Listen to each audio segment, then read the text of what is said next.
Hi, this is Deanna. I wanted to talk to you about the online education study tips for my value ed blog topic. The goal of which would be to provide 3 strategies for successful online learning. The topics include the importance of workspace, time management, and online security. Um, the purpose to provide students guidelines for successful online learning, to gain personal experience in blog writing, and to help maintain and market the Value Ed blog site.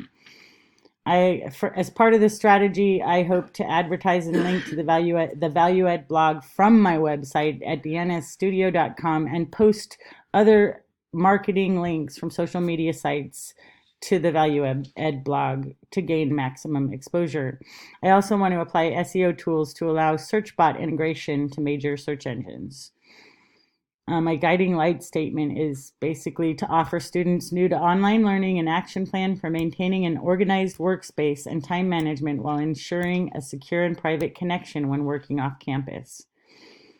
I do have questions. I want to use humor and some kind of interactivity to engage students. Do you have any ideas that I might be able to consider for the site or for the blog?